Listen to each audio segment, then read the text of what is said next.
We are living in an age of information. Some call it the communication revolution. Human beings have been communicating and speaking and interacting for thousands and thousands of years. And yet, especially in the last 100 years, and even more pronounced in the last 30 years, communication has gone through a whole new metamorphosis, a whole new paradigm shift. With the advent of digital communication, we're talking now the web, internet, smartphones, social media, it's exploded. The amount of words that are written and spoken and text is unprecedented. But in direct proportion to this accelerated technology of communication,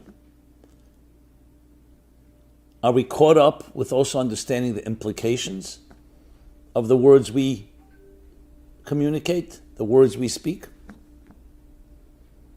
Both for the good and unfortunately also for the bad. We see today, someone can say something, post something, and then it goes viral, and it can be a complete hoax. It can destroy a life. Slander. On the positive side, the same is true. You can share a kind and beautiful message, and it can reach millions, if not billions of people, instantaneously. So it's one thing when we didn't have these amplifiers, these gadgets, these instruments that can take one word and just spread it everywhere immediately. So we lived in towns. Let's go back before the telephone, and definitely before radio and before television. What you spoke was with the people that you lived in the same city with,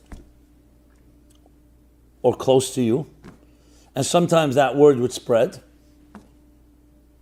but you didn't have anything, any technology to disseminate it. It spread either word of mouth or some ideas caught on, and there were different ways things were communicated. People wrote books, people sent mail, snail mail, literally with camels and donkeys. And of course, all this continued to develop with communications becoming more efficient, the speed of delivery becoming faster, but nothing like we've seen that has exploded in the last few decades. Like it is with all advancements, we can be living in a far more evolved and advanced age in so many areas, but the human being, our emotions, our personalities, have not necessarily accelerated to that extent. It's like when we talk about, in general, connections. Today, everybody can be connected with anyone, anywhere, anytime. But is that really deepening and enriching our personal connections, our intimacy, the way we love each other, the way we connect with each other? As some people say, the more connected we are technologically, the more disconnected we are emotionally. It's so easy today. You can have hundreds of thousands of friends and followers, millions. Are they really friends? And I'm not dismissing the value of technology. It's just that the disproportion has become so much larger because we feel we're in control. When in fact, we still are vulnerable creatures. We still need love. We still need nurturing. We still need kind words. And we're hurt by bad words. So really that deserves a discussion of its own. How do we catch up? How do we, in a commensurate way, a proportionate way, with all these advancements in communication, make sure that our communication is more refined, is healthier, and not toxic, and not polluted, and not destructive? You can create a whole movement today. You can incite a crowd with some social media posts. But you can also change the world for the better. So this brings us back to the idea of what is the power of words. What you say is what you get. So let's dissect that a bit. The anatomy of our speech. So by the time we're approximately age 2 or 3, some a little earlier, some a little later, we develop speech.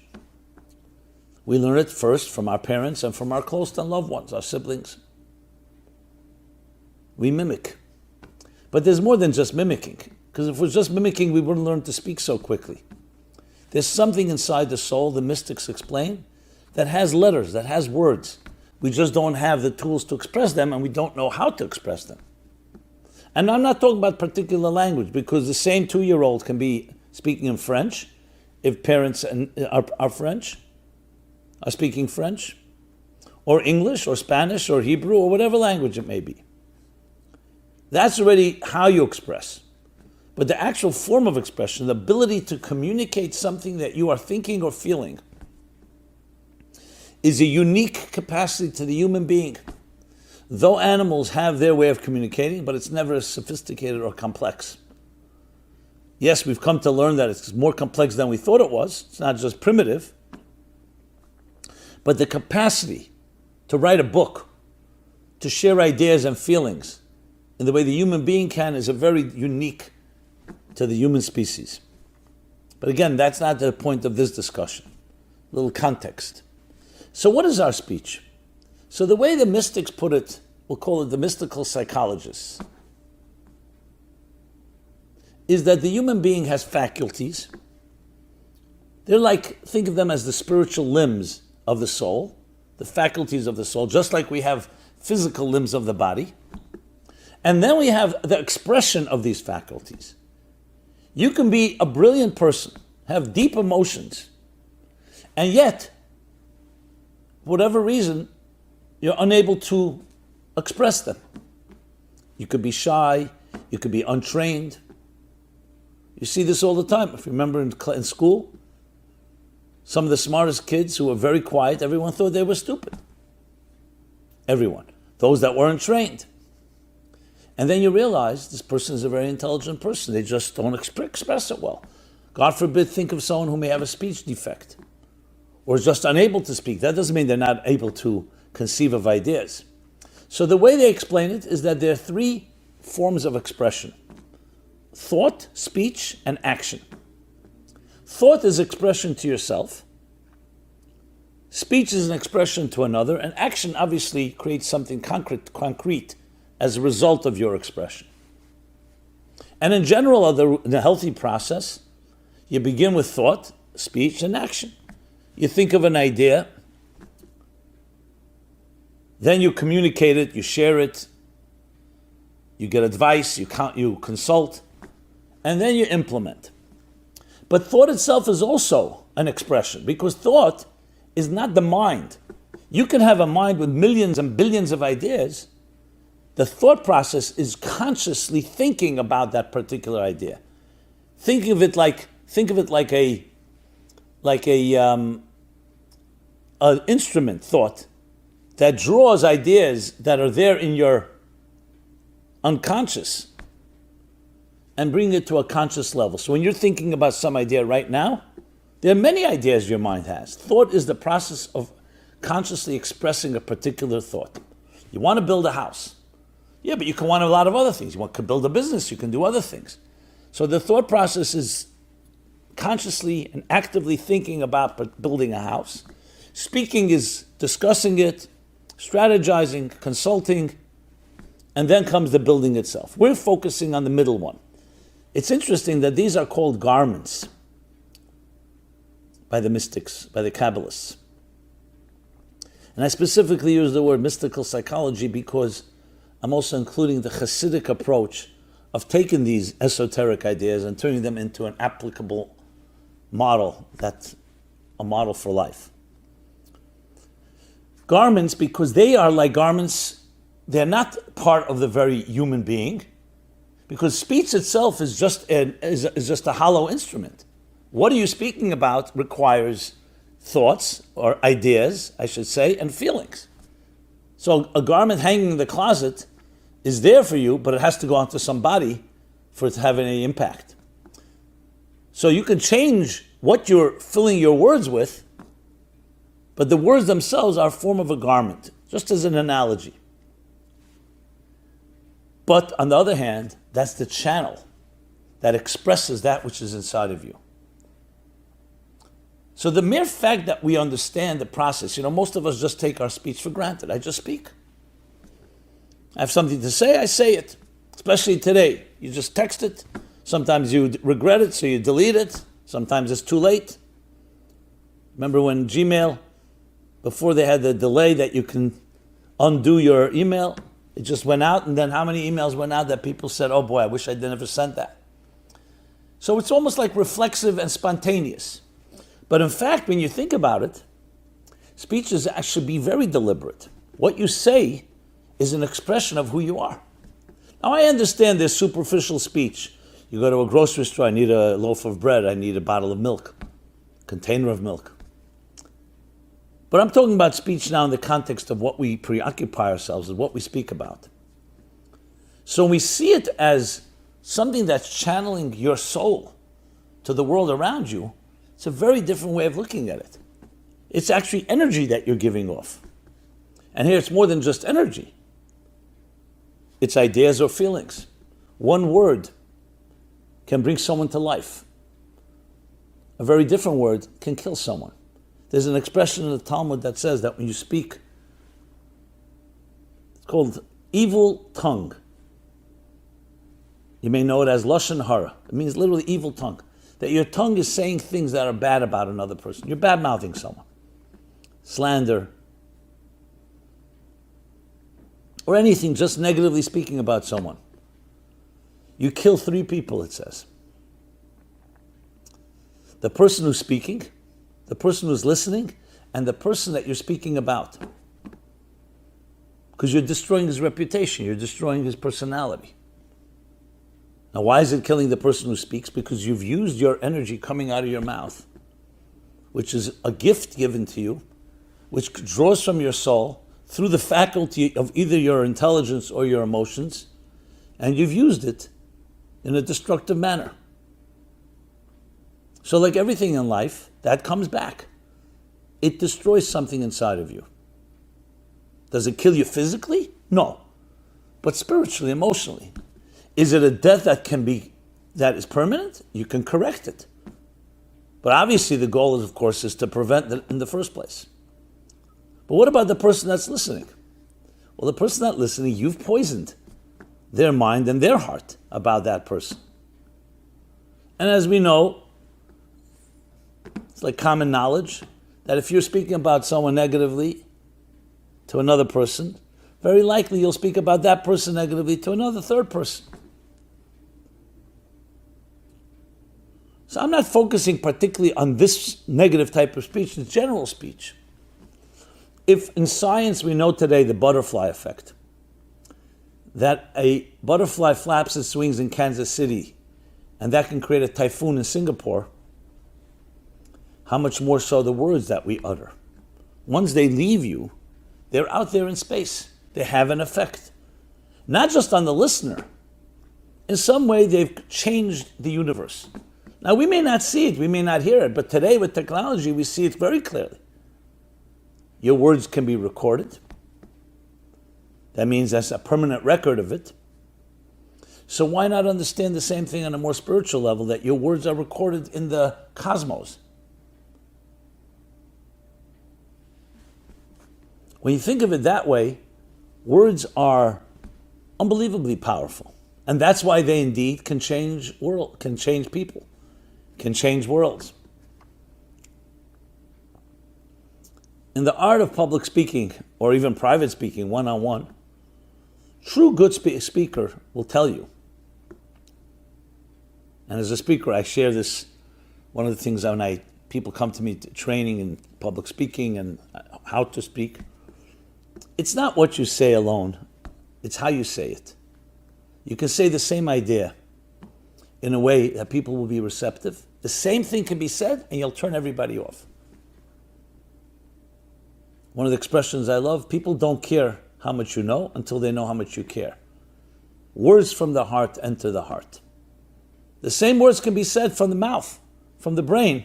They go in one ear and out the other. And you wonder, why did that two people say the same thing and one was resonated and one didn't? Because it's not just words, it's not just ideas. It's human experience. It's the empathy that comes through the words. How much does that person care? And how much does arrogance get in the way? Even if you're saying the best ideas, can someone listen to an arrogant person? So if you're getting real estate tips, maybe you don't mind. But not when you're getting life advice. Because it's not just what you say, it's who says it and how they say it. And are they sincere? Bertrand Russell famously said, when he behaved unethically, so he said to the ethics committee at Cambridge, wherever it was, they said to him, "How you teach ethics? You're a professor of ethics. How can you behave in an unethical way like that with a student or whatever happened there?" And he responded, "I also teach mathematics, and I'm not a triangle." In other words, what I do and what I say is not necessarily connected with one another. Well, that also is a living example. That also teaches something to the student. You know, that one with the professor who got too busy to give his class, so he came up with a great idea. Why does he have to limit himself to that half hour or hour? He recorded his class on an audio, whether it was a recorder at the time or today, an audio file, a voice note, and had an assistant come at that time when he gave the class, and he didn't have to arrive. The students were all sitting there, and at the front table where the professor usually would stand, the recording played. The audio player was playing. And the students were expected to take notes and responsible for the material.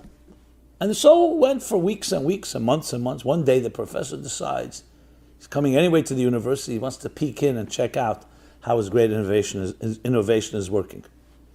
He opens the door quietly, doesn't want anyone to notice. And to his, lo and behold, to his surprise, he's a great teacher. There's no one in the room. Every desk has an audio recorder recording his voice that's coming from his desk. So they learned by example. Well, today in the Zoom world, I guess remote learning, this is happening more often, but there's still, hopefully, some people. The point is that we don't just communicate our words, we also communicate our behavior. When a mother or father cradle their child, it's more than just the words they say, it's the feeling. It's the look in the eyes. So to go back to what you say is what you get. I just read somewhere that there was a farm boy who had never seen a mirror before. A mirror that we use that reflects a face.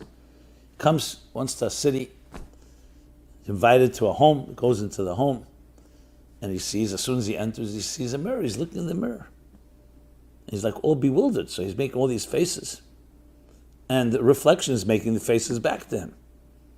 So he's all terrified. He comes running to the host and says, "There's a little boy making all kinds of bad faces to me." So the host understood, so he said to him, "If you smile to the boy, he'll smile back to you." What you say is what you get, is because words are not just words. They're connectors. And they're meant for us to be able to be closer to each other, both in mind, heart, and soul. And in that sense, they have tremendous power. It's not just, I say I love you. It carries, when it's sincere, so much more. It's, in a way, expressing in a word that you can hear and listen to, a feeling that doesn't have words.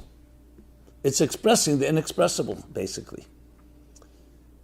And when it's said the right way, it is exactly like that, like the mirror. The words in the book of Proverbs, like a face is reflected in water, one heart is reflected in another.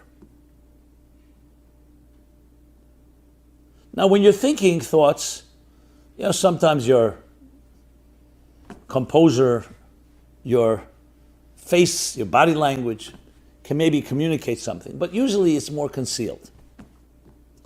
It is speech which is the ultimate communicator between people. It's the first place we connect with, in a way, When I say first place, obviously a newborn child connects with his or her mother through being held, through nursing, through being gazed at, through other ways that we love. But it's also the words that we say and the words that the child hears. And as we grow into adults, look at the language that you use. It's very often the language that you were told. Some people, certain words just come out of their mouth even though other people are repulsed by them. Expletives or other type of words, because that's what they grew up with. They don't even think twice. And the same thing on the positive side. Words that we're accustomed to. When you hear thank you, when you hear I love you, when you hear kindness, those become part of your language. But it's not just language. It's all that that language carries. If you want to think about it, the words themselves are like the body. What they carry is the soul, the message, the spirit of what's being conveyed. And that's far more important than anything else. I can share with you, speaking one-on-one with people or in groups, or in large groups even. What people are really picking up is not just the actual phraseology. Obviously, having good words, knowing how to measure them, not to speak too long, not to speak too short. The perfect measure, the container should fit the energy that is conveying is critical. But there's a spirit between the lines, the empathy, the care. Can I identify with you, with the speaker that is? Is there trust? These are things that are far less tangible. What you say is what you get, is because when you speak in that fashion, that's what returns to you. And when a person speaks aggressively or even violently, when I say violent, I mean in a very angry way, that too elicits something. People may shrink and want to avoid this type of language. That's an effect as well. Or they emulate it in some way. You in some way have distorted their own form of expression. Now you'll say, 1 second, there are many times I speak very kindly to someone, very gently, sensitively, and it doesn't come back to me that way. They're angry and so on. Of course that happens. That's not always due to you. Sometimes it is. Maybe you have to find another way of saying it. Maybe you're saying the wrong words. Maybe you're not sensitive enough. But sometimes, let's be honest, it's possible the other person is just not there. They may have a lot of things blocking them. They may be angry. They may have gone through some trauma. Or they may have just started on the wrong foot. So obviously it's not completely in the control of one person. It's two people speaking. It takes two to tango. But you have to do your part. And your part is, how do you convey and channel your energy into this world? And speech is one of the key ways to do so. The power of your words. And especially today, with all the technology and the speed, and how quickly one thing, one idea, one feeling can reach so many people. So whatever you're saying is impacting far more people than just one-on-one. So you could imagine the boomerang effect is also going to be exponentially that much greater. And I see this myself in my work. I say something, if it's something very beautiful or positive, you see the feedback. And if it's something that is negative, you also see feedback.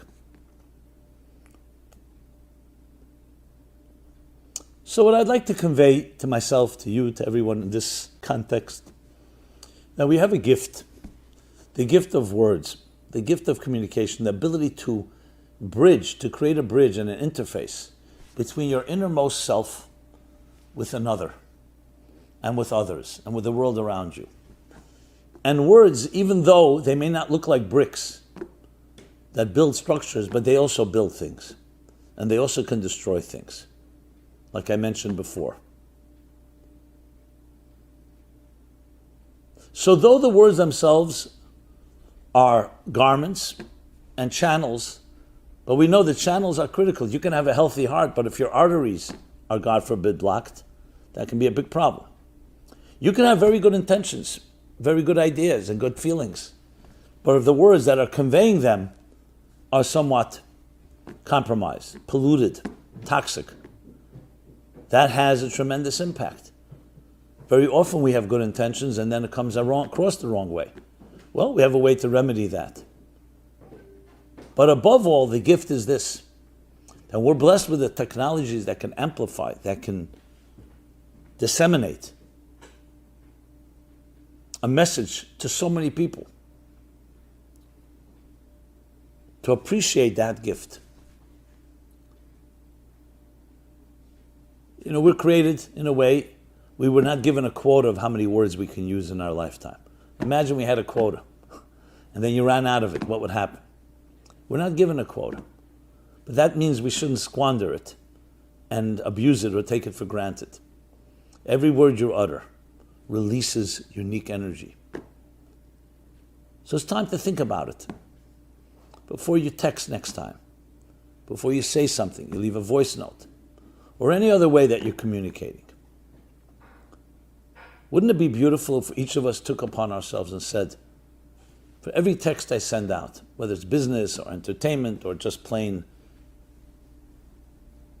pedestrian information that we changed our appointment schedule or whatever it may be, for every one of those so-called basic survival texts or messages, we would share 5 beautiful messages with others. Make a commitment that every day, send out to at least 5 people a kind message. You don't have to create it yourself. You can share, you can forward. And the same thing through our voice notes, but also in person. Make that deliberate effort. Now, all of us have, I'm sure, natural ways when we express gratitude or love or kindness and empathy. But if good is better, not better. The more we can do that, the more the energy in this world changes. Yes, the vibes change, the butterfly effect. And kindness is broadcast and streamed. And that changes the very nature, the atmosphere, and the nature of existence. Maimonides puts it this way, that you always should envision the world as being equally balanced, like the scales are equal. Every good thought, your one thought, one word, which is what I'm focusing on, one action, tips the scales and brings you and the world personal and global redemption and salvation. That's the power of a word. And what you say is what you get. What you express is what returned. Cause and effect, action and reaction. Like a face reflected in the water, so is one heart reflected in another. And so too, our words that we express bring us back that which we invest in. Sometimes you may not see it immediately, but never despair. Every seed planted will ultimately bear fruit. What you say is what you get. The power of words. This is Simon Jacobson, Meaning for Life Center, meaningforlife.com, where you can find a wide array of materials, programs. Please take advantage of it. Would love to hear from you. Comments, feedback, questions, suggestions. We are on all platforms, whether it's YouTube or Facebook or Instagram, etc., podcasts. Please connect. Please share your words. And I and our team will hopefully share our words. And may our beautiful words bring that transformation. Words from the heart, enter the heart. Thank you. Be well. Stay healthy. This program is brought to you by the Meaningful Life Center. Please help us continue our programs. Make even a small contribution at meaningfullife.com/donate.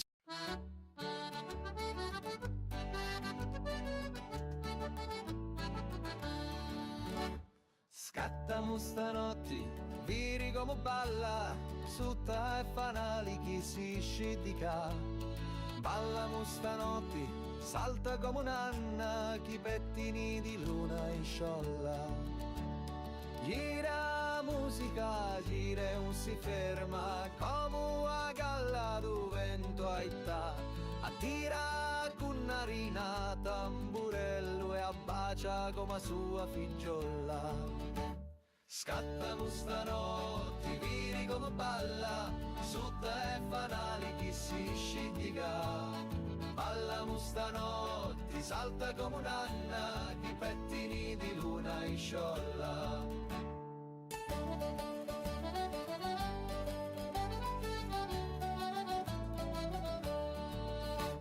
Sinni e tunu, i voti si danno, tuna poco gli beputia. Sin da affettuno, i cappotti russi e si ricordano da notti buona. Scattamo stanotte, vini come balla, sutta e fanali chi si scidica. Ballamo stanotte, salta come un'anna, chi pettini di luna in sciolla.